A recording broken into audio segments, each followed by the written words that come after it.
Friends, welcome to my channel defence practice class.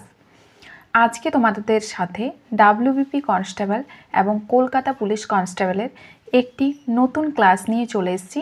ভিডিওটি তোমরা প্রথম থেকে শেষ পর্যন্ত দেখো এবং তোমরা কত স্কোর করতে পারছো অবশ্যই কমেন্ট বক্সে কমেন্ট করে জানাবে। ফার্স্ট প্রশ্ন দেখো, গম্ভীরা কোন রাজ্যের একটি স্বীকৃত লোকনৃত্য? গম্ভীরা বা গম্ভীর, রাইট অ্যান্সার হয়ে যাবে পশ্চিমবঙ্গ। গম্ভীরা বা গম্ভীর পশ্চিমবঙ্গের একটি স্বীকৃত লোকনৃত্য এবং পশ্চিমবঙ্গে গম্ভীরা নৃত্য মালদা জেলার আশেপাশে, জেনে রেখো, মালদা জেলার আশেপাশে এবং চাঁপাই নবাবগঞ্জ জেলা বাংলাদেশের গম্ভীরা নৃত্যের প্রধান কেন্দ্র। নেক্সট দেখো 2 নম্বর প্রশ্ন, পশ্চিমবঙ্গ রাজ্যের ফুল স্টেট ফ্লাওয়ার কোনটি? স্টেট ফ্লাওয়ার, রাইট অ্যান্সার হবে অপশন বি শেফালি বা জুই। পশ্চিমবঙ্গের রাজ্যের পাখি হচ্ছে সাদা বুক মাছরাঙা, সাদা বুক মাছরাঙা, জেনে রেখো পশ্চিমবঙ্গ রাজ্যের পাখি। এবং ফল হচ্ছে হিমসাগর আম। কি আম? হিমসাগর আম। এবং বৃক্ষ হচ্ছে ছাতিম। নেক্সট দেখো 3 নম্বর প্রশ্ন, সপ্তম পরিকল্পনা সময়কাল কত ছিল? রাইট অ্যান্সার কী হবে? সপ্তম পরিকল্পনার সময়কাল ছিল 1985 থেকে 1990 এবং 1951 সালে প্রথম পঞ্চবার্ষিক পরিকল্পনা চালু হয়। প্রথম চালু হয় 1951। প্রথম পঞ্চবার্ষিক পরিকল্পনাটি হ্যারোড ডোমার মডেলের উপর ভিত্তি করে তৈরি করা হয়েছিল। নেক্সট দেখো 4 নম্বর প্রশ্ন, সরকারি সিকিউরিটি লেনদেনের বাজারকে কি বলা হয়? রাইট অ্যান্সার হয়ে যাবে গিল্ড এজেড মার্কেট। নেক্সট দেখো 5 নম্বর প্রশ্ন, কোন সালে কিষাণ ক্রেডিট কার্ড চালু হয়? কিষাণ ক্রেডিট কার্ড প্রথম চালু হয় কোন সালে? তো সঠিক অ্যান্সার এখানে হয়ে যাবে 1981-তে। নেক্সট দেখো, দেহে শক্তির উৎসরূপে কাজ করে নিচের কোনটি? শক্তির উৎসরূপে কাজ করে, রাইট অ্যান্সার হয়ে যাবে কার্বোহাইড্রেট। কার্বোহাইড্রেট বা শর্করা হলো কার্বন, অক্সিজেন ও হাইড্রোজেন দ্বারা তৈরি এমন একটি জৈব যৌগ যা আমাদের শরীরে শক্তি উৎপাদন করে এবং শরীরে নানাবিধ গঠনমূলক কাজে অংশগ্রহণ করে।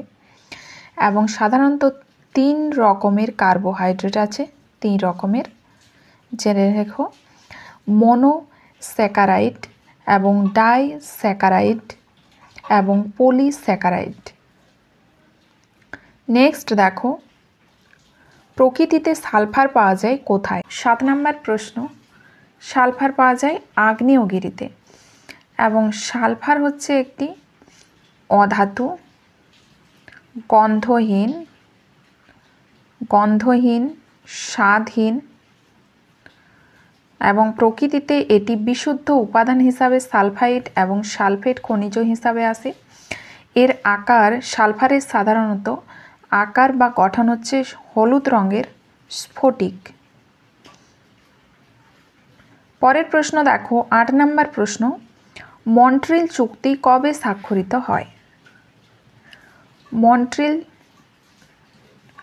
মন্ট্রিল চুক্তি বা মন্ট্রিয়ল চুক্তি, মন্ট্রিয়ল।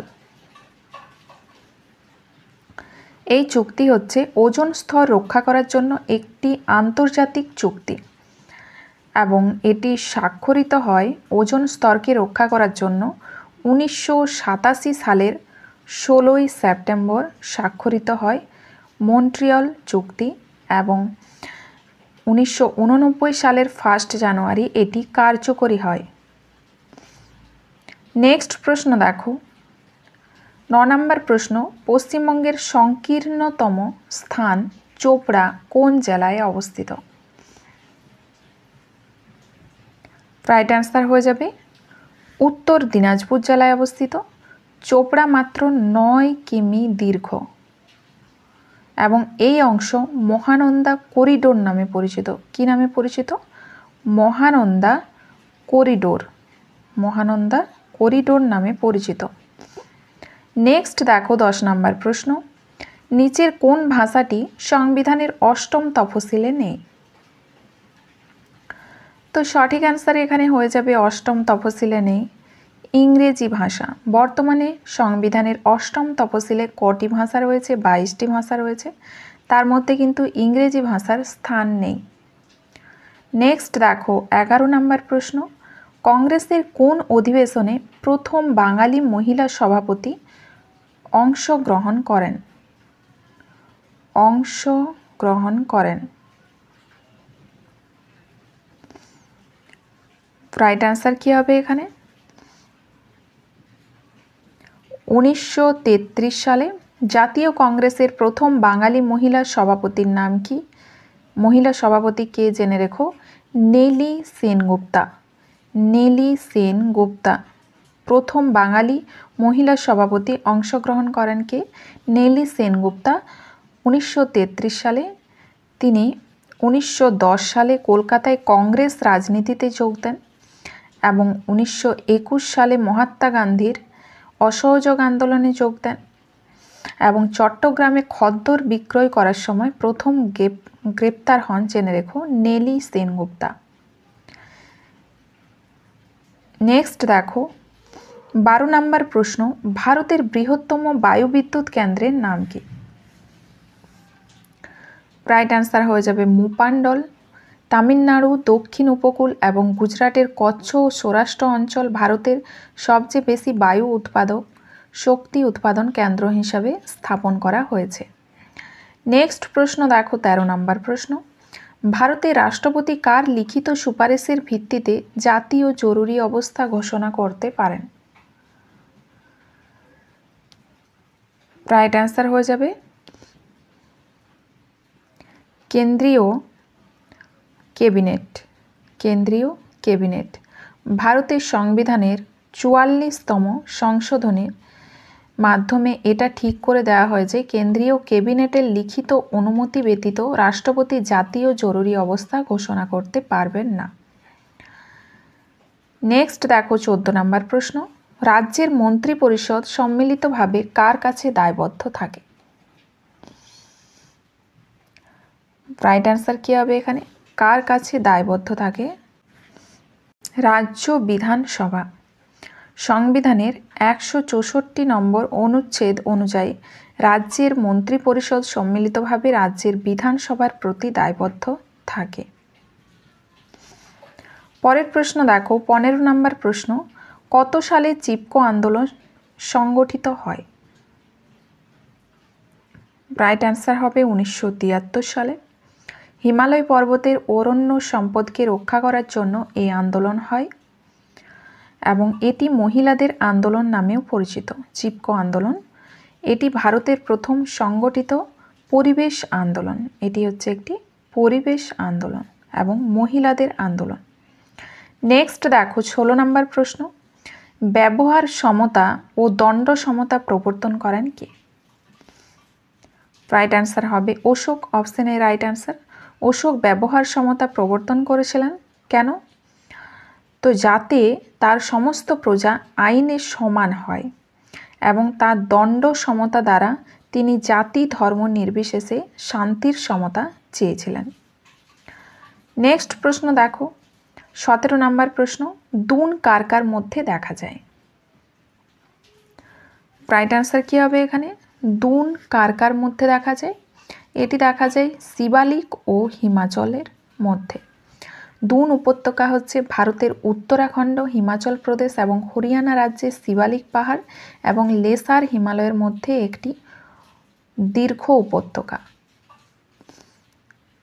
নেক্সট দেখো 18 নম্বর প্রশ্ন, দ্বিতীয় শ্রেণীর লিভারে ভার দণ্ডের কোথায় থাকে? ভার দণ্ডের কোথায় থাকে? মাঝে থাকে। প্রথম শ্রেণীর লিভারে বলবিন্দু ও ভারবিন্দুর মাঝে যে কোনো স্থানে আলম্ব বিন্দু থাকে। জেনে রেখো। এবং তৃতীয় শ্রেণীর লিভারে এক প্রান্তে আলম্ব বিন্দু থাকে। নেক্সট প্রশ্ন দেখো 19 নম্বর প্রশ্ন, অর্জুন পুরস্কার কোন বছর থেকে দেওয়া শুরু হয়? রাইট অ্যান্সার কী হবে? 1961 সাল থেকে। অর্জুন পুরস্কার হচ্ছে ক্রীড়ার জন্য দেওয়া হয় এই পুরস্কারটি।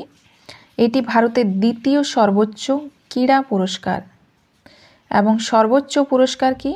মেজর ধ্যানচাঁদ খেলরত্ন পুরস্কার। মেজর ধ্যানচাঁদ খেলরত্ন পুরস্কার।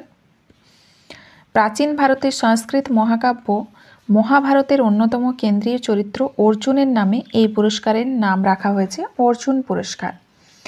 নেক্সট প্রশ্ন দেখো 20 নম্বর প্রশ্ন, মাদার টেরিজা কত সালে ভারতরত্ন পান? রাইট অ্যান্সার কী হবে? কত সালে ভারতরত্ন পান? 1980 সালে। মাদার টেরেসা নোবেল পান কত সালে? নোবেল পান 1979 সালে। এবং কিসে পান? শান্তিতে নোবেল পান তিনি। ভারতরত্ন পান 1980-তে। এই ছিল আজকের প্রশ্নোত্তর। তোমাদের যদি ভিডিওটি ভালো লেগে থাকে তাহলে লাইক করবে এবং বন্ধুদের সাথে ভিডিওটি শেয়ার করবে। চ্যানেলটি যারা নতুন দেখছো তারা আবার নতুন নতুন ভিডিও দেখার জন্য চ্যানেলটি অবশ্যই সাবস্ক্রাইব করে রাখবে, তাহলে তোমরা নোটিফিকেশান পেয়ে যাবে।